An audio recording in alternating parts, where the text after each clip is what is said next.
Hey everyone, Dale here with Pacific Sun Technologies. I got an exciting video to go over with you today that has to do with AC and DC charging and the future of electric vehicles. Now, it's projected that by 2030, California's roads will be home to approximately 1.4 million electric vehicles. Now, in previous discussions about the future of our electric grid, my focus may have been slightly misplaced. The crux of the matter isn't just about the grid itself, but rather about how we plan to integrate the charging of these vehicles into it. This is crucial not only for the sustainability of the grid, but also for the convenience and efficiency for EV owners. When it comes to charging electric vehicles, there are primarily two methods: AC, alternating current, and DC, direct current charging. Each of these methods has its own set of advantages and drawbacks, and understanding these is key to making an informed decision about our future infrastructure. Let's delve into the pros and cons of AC and DC charging. We'll explore how each method impacts the electric grid and what that means for us as current and future EV owners in terms of accessibility, cost, and overall efficiency. This conversation is vital. It's literally going to shape not only the present, but also the roadmap of our electric vehicle future. So be sure to subscribe to the channel by using the link down in the description below, so that way we can go over all of this together. And you can also be sure to like and share this video. Of course, if you're someone that lives in our area, Southern California, and you own an electric vehicle and you don't have an AC charger for it, level 2 specifically, be sure to use the link down in the description below so you can request a hassle-free quote. We have the Wallbox EV charger, and we have Enphase's new IQ EV charger, which integrates with Enphase systems. So go ahead, use the link down in the description below to request your quote and learn more about these chargers.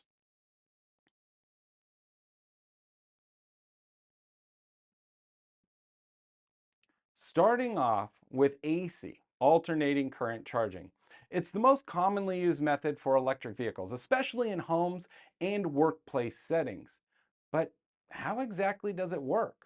Well, essentially, AC charging involves using the standard electrical current supplied to our homes and offices.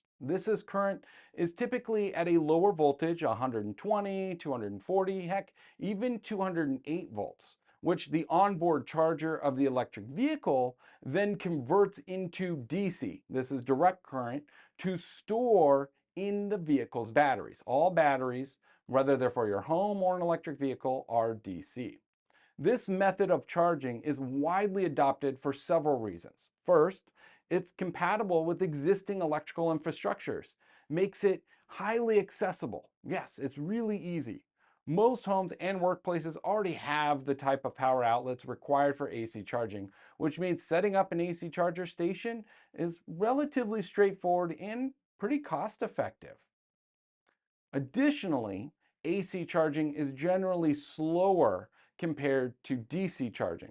While this might seem like a drawback, don't go jumping the gun at first glance, it's actually beneficial for overnight charging or during work hours. The slower charging process is less taxing on the vehicle's battery, which can actually help extend its overall lifespan. For the typical EV owner, this means you can conveniently charge your vehicle overnight at home or while it's parked during your workday. I mean, what are you doing besides working? This ensures it's always ready for use with full charge. AC charge stations also tend to be less expensive than their DC counterparts, both in terms of installation and maintenance, making them a very practical choice for everyday use. Now, moving on to the DC charging, it represents a different approach to empowering electric vehicles, primarily used in commercial and public charging stations. The key distinction of DC charging lies in its ability to deliver power directly to an electric vehicle's battery, because you're going DC to DC without the need of that onboard conversion. This bypasses the vehicle's onboard charger, allowing for much faster charging speeds. DC charging stations are typically found along highways, in commercial parking lots, and at dedicated EV charging centers. I have them at our grocery centers in our local neighborhood. They're especially designed to offer rapid charging, making them ideal for long distance travelers who need a quick boost to their vehicle's battery. This is achieved through high power output, often ranging from 50 kilowatts to 350 kilowatts or more. Now, that seems like a lot, and it is a lot, which can significantly shorten the charging times compared to AC chargers, which tend to cap at around 19 kilowatts.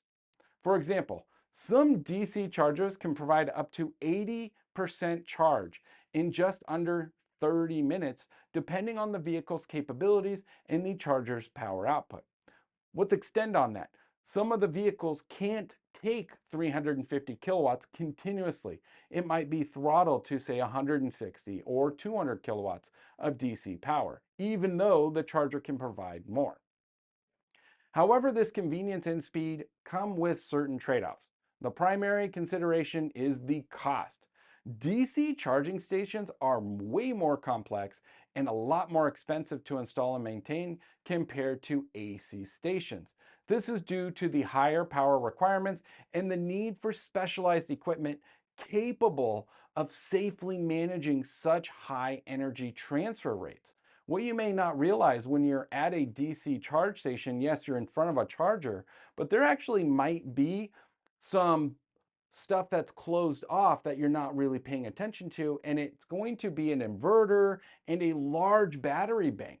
Yes, the inverter is converting grid power into DC current and storing it locally on the site in the battery, which then goes through the charger into your vehicle. Another point to consider is the impact on the vehicle's battery. While occasional fast charging is typically fine, frequent use of DC fast charging can actually lead to a quicker degradation of the battery's lifespan. This is because of the rapid charging generates more heat, which can be stressful for the battery over time, and it also constrains the cells on a molecular level. Despite these drawbacks, the role of DC charging in the EV ecosystem is crucial. They provide essential support for EV drivers on long trips, ensuring that electric vehicles can be practical options for all kinds of travels, not just short local trips. Now, as battery technology advances with our grid infrastructure improvements that we're looking to implement here in California, the efficiency and accessibility of DC chargers are expected to increase, making it an increasingly vital component of the electric vehicle future.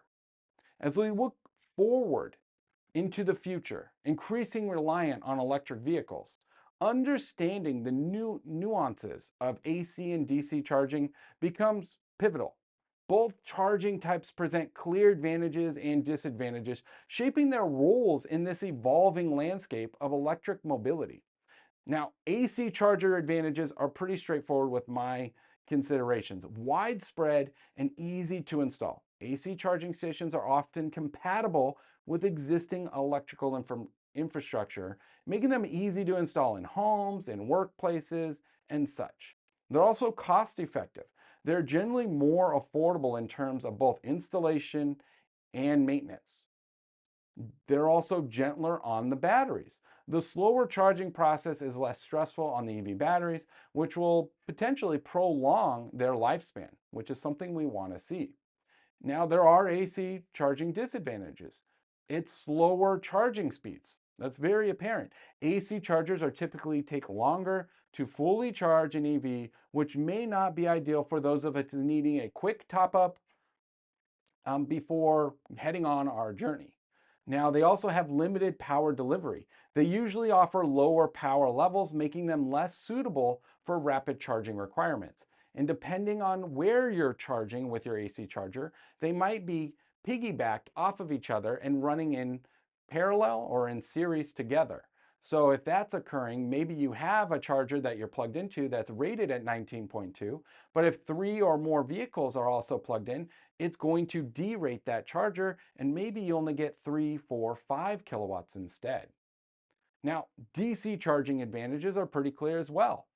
Fast charging capabilities. I mean, everybody wants to have their car fully topped up as fast as possible. DC chargers are significantly reduced charging times. I mean, 50 to 350 kilowatt charge times is significantly fast, and they are ideal for long journeys and urgent needs for charging. Higher power output. They are capable of delivering higher power, catering to modern EVs with larger batteries. As we start to get electric trucks on the road, whether it's for fleets or commercial use or just general consumer purposes, those batteries on those electric trucks are going to be massive compared to their vehicle counterparts like small compact cars. DC charging advantages may not be as apparent. They have higher installation costs and maintenance costs, something most EV owners don't realize. They're really complex for a DC charging technology, which leads to the higher cost of installation and the ongoing maintenance related to them as well. How many times have you heard of those horror stories of people showing up at a DC charge station and it doesn't work? That happens more often than it should, and it just has to do with the maintenance related to them because they're pretty complex. There's also potential strain on the batteries. There isn't a lot of data regarding this, but it is pretty clear that frequent use of fast charging can accelerate a battery's degradation due to increased heat in generation. Now, let's consider the practical applications of AC and DC charging in a real world scenario. Now, this comparative analysis will help us understand where each type of charging is most advantageous and underline the necessity of a diversified charging infrastructure. I'm not saying one is better than the other. We're ultimately going to need both in the future. See, AC charging is ideal for daily use.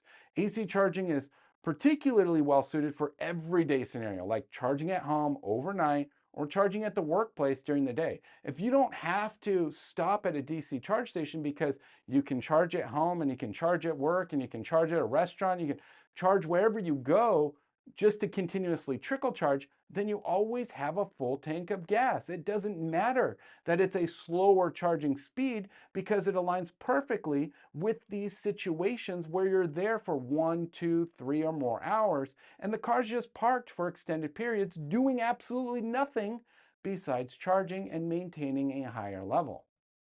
It's the go-to option for routine, cost-effective charging, helping EV owners maintain their vehicle's batteries in good health over the long term. Now, DC charging is essential for long distance travel. We can't forego it. It is crucial that we incorporate DC charging because it comes into its own during long distance travels or when quick charging is imperative. I made that trip to Las Vegas in my electric vehicle, and we had to stop at DC charge stations so that way we could get all the way there, just like you would in a combustible gas engine where you're going to stop to refuel. It's a game changer for road trips, enabling EV drivers to recharge their batteries rapidly at highway rest stops or dedicated charging stations, especially on long trips where you want to stop and get out and stretch a little bit. It also serves as a vital resource in emergency situations or for city dwellers who might not have access to overnight AC charging facilities like multifamily units. How are we going to adopt electric vehicles for a greater mass if we don't have DC charge stations available for those types of facilities that AC chargers won't be at? The importance of a balanced infrastructure is the future of EV charging isn't about choosing between AC and DC charging. It's about creating a balanced infrastructure ultimately that incorporates both. You got to have both. Having a mix of AC and DC charging stations available centers throughout a full spectrum of EV owners is needed from the daily commuter to the long haul traveler because we've all been there. A diverse charging infrastructure also helps manage grid loads more effectively with AC chargers, providing a steady, predictable demand, and DC chargers handling peak loads efficiently, right? Those loads aren't going to the grid because they're constantly recharging the batteries on site.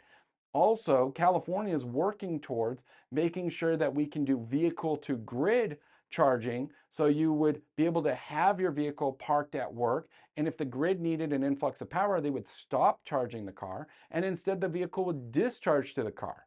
This is a back and forth system that ultimately, this balanced approach not only enhances an EV owner's experience, but also supports the broader goals of sustainability and environmental responsibilities in our transition to an electrified America.